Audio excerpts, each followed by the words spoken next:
Hi everyone, welcome to my February wrap-up video. February was a really great month for me. I didn't have any books that I rated less than 3 stars, which is probably a first in the whole time that I've been reading. And I read 4 arcs, and the first one was called Little White Lies by Philippa East.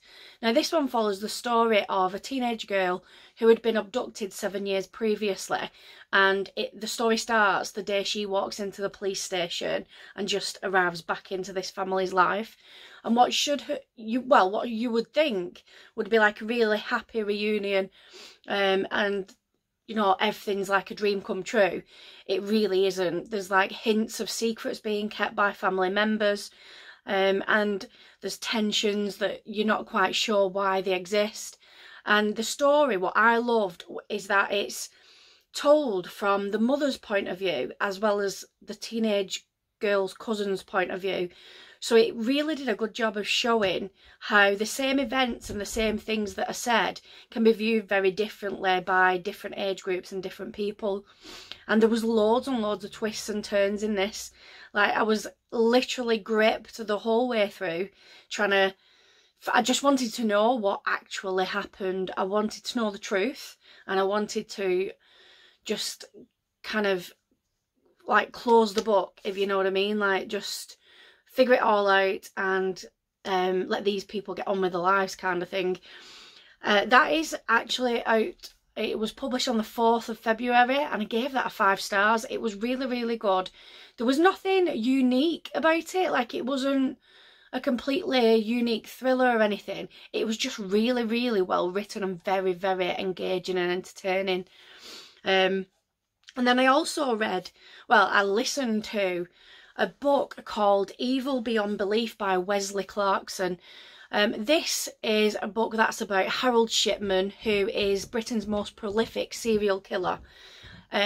Before reading this, all I could have told you, like, he literally was prevalent, and he lived and operated in an area not far from here. Like, it was within the same county of the UK, so you would think it's something that everybody sort of local knows about. But all I could have told you about Harold Shipman prior to this book is that he was a serial killer, that he killed some of his patients, and he was a GP. That's it. I couldn't have guessed or estimated how many patients he killed, and I definitely would not have guessed that it was like 200-300 plus people. The actual true number will never be known, because obviously people were killed and buried and all the rest of it for many years before it came out that he'd been killing people, and they couldn't, you know, go around digging up everybody's loved ones. They only went back so far, so the real number isn't actually known about. What I absolutely loved about this book is that it didn't just focus on this kind of like this main event of the story, as in him killing people. What I liked is that it did show you a bit of his background and kind of explain how he got to the point in life where he was at, and how his wife got to that point in that she wasn't questioning things that he was doing, or maybe she was, I don't know, like subconsciously or consciously turning a blind eye to things, or not, like purposefully not asking questions because she didn't want to know the truth. And it also talks about some of the people that he killed, about their kind of their lives, the personality, the loved ones, things like that. So it gave like a big overall story of the whole thing rather than just the killings that we know about. And it was really interesting. Very well written. I think sometimes non-fiction stuff like that can end up a bit dry, very data and fact based, but this wasn't. It was really good. And then the third 5-star book I read this month was Scythe by Neil Shusterman. Now, I am late to the party on this one. See, I've had it on my TBR for a very long time, and just for some reason never got round to reading it. But it honestly, it blew my mind. It was really, really good. If you've not heard of it, it's YA, and it's set in the future, and it's a utopian future. Death in all its forms has been conquered, so there's no illnesses and diseases, and if you happen to die by some kind of accident, then you will very quickly be whisked away to a medical centre and revived, they call it. So in order to control the population, there's this group or this organisation called Scythes, and their job is to choose people to kill, and they then kill them, and that's it. They can't be revived. Once you've been killed by a scythe, that is it, you're dead.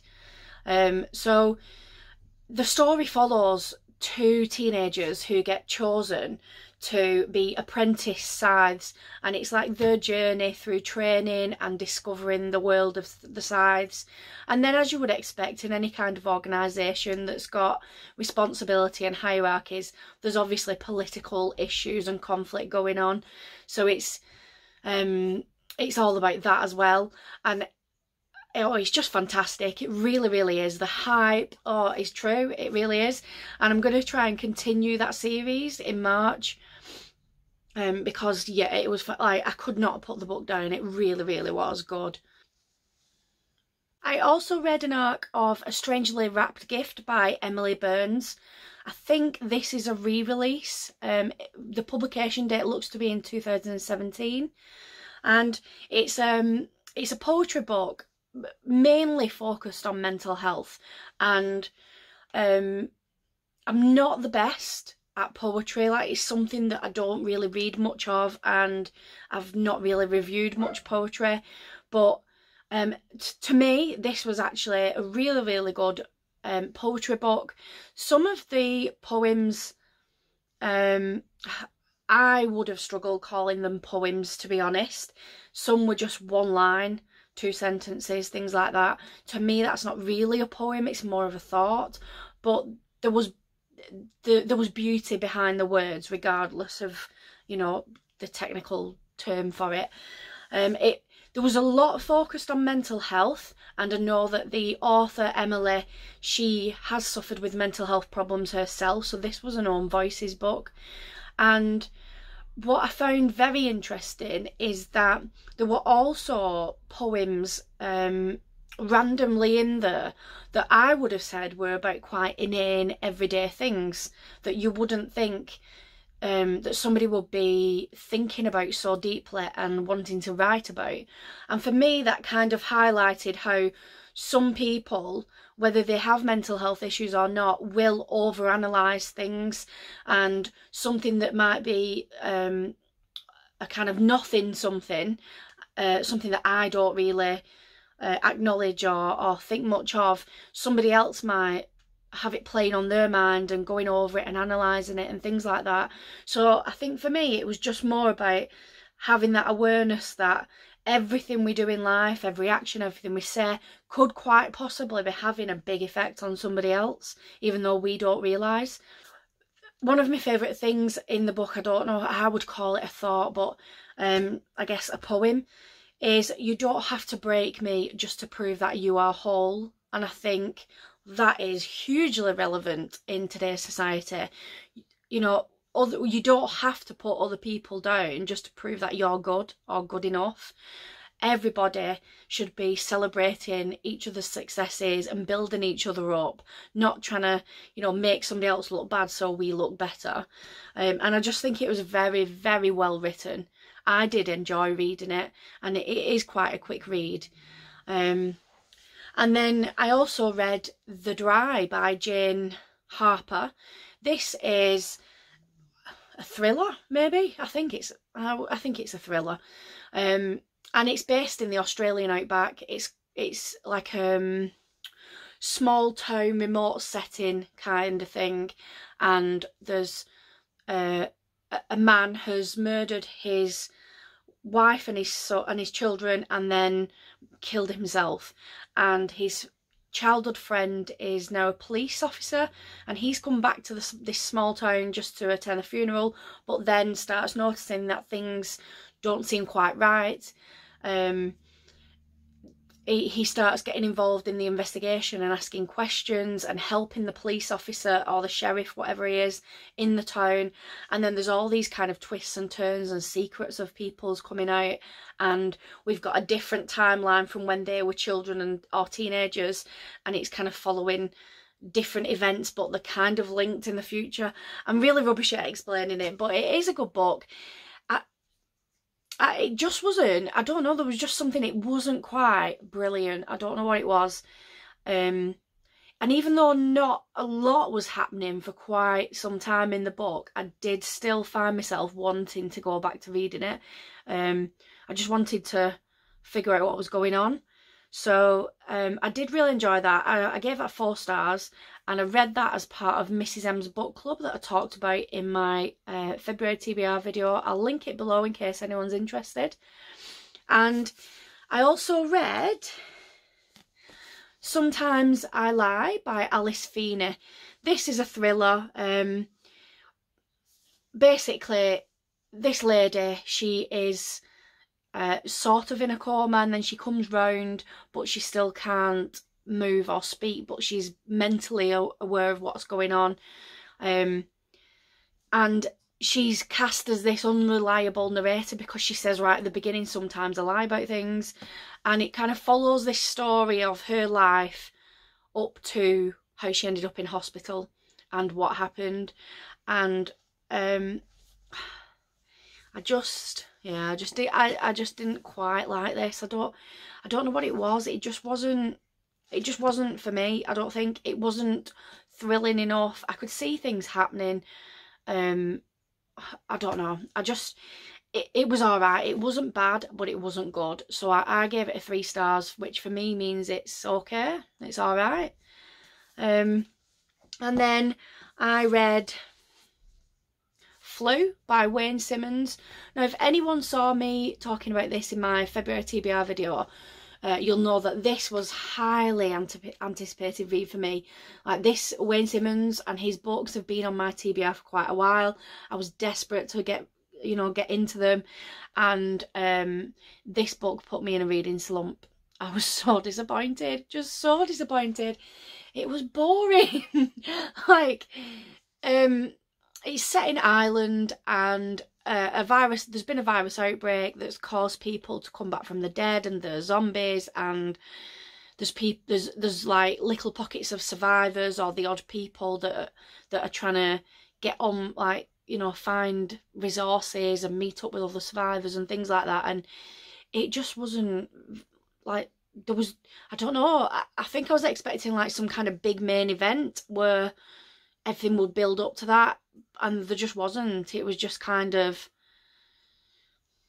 I don't even know how to explain it. It was just mundane. It really was. The characters were sort of okay. It just wasn't very engaging, and it took me quite a while, a good number of days, to get through this book. Like, I was having to force myself to finish it, which is not me with zombie fiction at all. Usually I absolutely love them. So disappointed with that one. And then I read The Family Upstairs. This book it's really, really good. Like, I gave this a 4 star. I really, really, really enjoyed it. I don't know what it was. There just was something that didn't make it amazing, and I can't tell you what it is, but it was really good. Basically, the kind of backstory to it is that there's reports of some concerns with somebody's neighbour. When the police turn up, they find 3 bodies dead in the kitchen, and when they go upstairs, there's a baby, 10-month-old baby, in a cot, completely well cared for, fed, happy, everything. So then it's like, well, if everyone's dead, who's been looking after this baby? And that's what a lot of the story is about, figuring out. So the story then starts with the 25th birthday of this baby. She's being adopted by somebody else, and she suddenly inherits this house where she was found, and it then kind of follows her going back to this house and trying to investigate what happened to her family, because she finds out that she's got brothers and sisters, and there's no mention of them. She's never heard of them. The solicitors never heard of them. The police never found them. And so that's part of the mystery as well. Where did they go to? And it really, really is good. There's lots of twists. A few I saw coming, but a few I really didn't. Like, it was really creepy, but really good. And then it kind of left the ending on like I don't know, like a twist, but like a cliffhanger, like a moment. Do you know what I mean? It was really good. I would recommend that to anybody. And I read an art copy of The Fallout by Rebecca Thornton. This, to be honest, I'm not 100% sure which genre you would put this in, but it focuses on the friendship of three women, and I thought before I went into it that one of the children gets abducted, but they don't. The child has an accident. So the child is around in the story. They're not missing or anything. And it starts off with just this accident, and it kind of has this really simple, like a little white lie maybe, or just like a small lie that one of the women says at the time of the accident. And then the whole thing just like blows up. It's just insane. Like, it just builds and builds and builds. And when you're reading it and you get to see it from the mum of the little boy who's had the accident, and then the mum who's told the lie, and these are best friends normally, and you just see, like, you can feel this tension as you're reading the book. And you can feel this like walking on eggshells kind of thing between the two of them after the accident. And there's just all these little like daft things that are like, I would say they're a non-issue. But because they're not telling each other, the other person then kind of thinks the wrong thing, and then it all just builds and builds. And you like, I was dying to, like, for God's sake, just speak to each other, you know, like really frustrated at this relationship, because you're thinking, if you just speak to each other and like tell each other what's going on in your lives or what you've done or whatever, then it would all be sorted. Like, it's not that big of an issue. So I did really, really enjoy it though. Like, I think that whole like bringing up these emotions and these thoughts and wanting to, like, I don't know, speak to the characters myself and explain things, I thought that was fantastically well written. I think it could have gone very, I want to say like low key, you know, like very mild, and but the writer did a really, really good job of making it really interesting, really tense, and I just think it was fantastic. To be honest, I was really disappointed the way it ended, but not in the writing. I was disappointed at the outcome of the whole thing.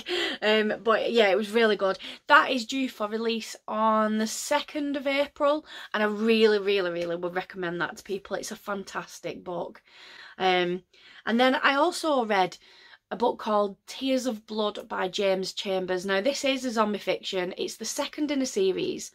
I read the arc of the first in the series a couple of months back and reviewed that one, and I gave that 3 stars, only because it was like really, you could tell it was part of a story, and there was like no answers given, and the first like 60 or 70% was from one point of view, and then the last bit completely swapped, and there was a brand new character and a different point of view in a different part of the story, and we followed that, and none of it made sense. So I was really hoping that this second book in the series might tie things in a little bit, and no, it just didn't. What it did was confuse me even more. And I keep rating, so I rated the first one 3 stars, and I've rated this one 3 stars, and I have this feeling that when we eventually get to the end of the series, like when all the books are done and I've read all of it, there's a good chance that it's going to be a really, really good story. It's just, I feel like I'm having to like separately read and review like a few chapters of a book. It's just really bizarre. It's just not connected at the minute, and I can see, I don't know. It's really difficult to read and review these books when they're just very small sections of a big story, and part of me is a little kind of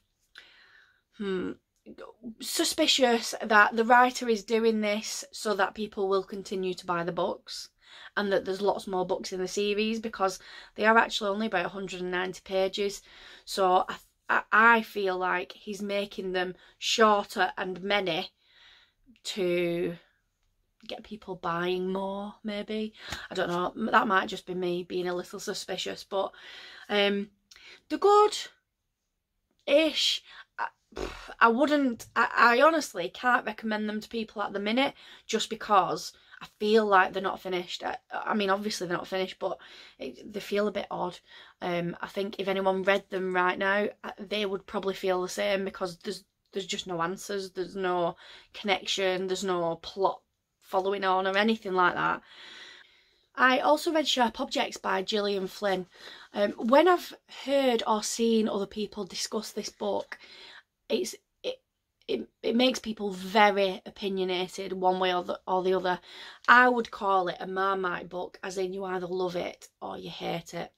And it definitely has some triggers for self-harm, suicide, alcoholism, child abuse. There's all sorts in this, you know, sexual abuse, rape.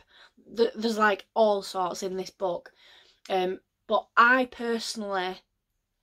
I'm not offended by those things, and they don't ruin a story for me. So I personally thought it was quite well done. I didn't feel like these controversial topics were put in there just to make people talk about the book. They did feel part of the story, and part of people's histories. And yeah, I think it was really well done. I gave it 4 stars, this one. Basically, there's a journalist called Camille, and the idea is that she uses her connections to this town to find out new facts and get new angles on things that other journalists probably wouldn't have been able to. But what she finds in reality is that there's a lot of secrets within the town, and people are sort of being polite to a fault, as in, rather than, you know, pointing out things that somebody's done wrong, they'll, you know, kind of close ranks and pretend it hasn't happened, or pretend it doesn't exist. And so she struggles with that, and then she's also staying with her mother while she's in the town, and they have a very, very odd relationship. It's very, very tense and strange and quite emotionally and mentally abusive, I would say. And then things get worse, because she starts wondering if these current abductions and murders are linked to the death of her sister a while back. So that creates like even more of a bad atmosphere in the family and the town. And she uses self-harm and alcohol and sex to cope with her emotions. So that obviously causes other problems as well. And it just was one of those books that is so just very, very compelling. Like, I was reading it at the weekend, and it was like 1 o'clock in the afternoon, and I was still sat on the couch in my pyjamas, hadn't done anything, and my husband kind of looked at me and was like, "Are you not doing anything today?" And I was just like, I cannot stop reading, I can't do anything in life until I know who the killer is. Like, it was just, it was driving me bonkers. I just had to get to the end and figure out what was going on. So it was very, very, very well written. So that was a 4-star for me. And then I listened to, I think it was like 3 or 4 other audiobooks, but there was nothing really worth mentioning there. There was nothing absolutely horrendous where I would want to tell you about it, and there was nothing amazing. So I did read Self-Inflicted Wounds by Aisha Taylor, average. I read Without a Prayer by Susan Ashline. That was about a cult in New York and how the cult leader convinced people to, I guess, murder one of the young boys in the community. That another 3 stars for that one. And then one called Say Nothing by Patrick Radden Keefe. This was about the IRA and the Irish politics back then, and yeah, it was interesting but not amazing. So that was my entire February reads. So I'm going to leave it there. If you liked it, please give me a thumbs up, and if you want to see more from me, then please subscribe, and I will see you all soon. Bye.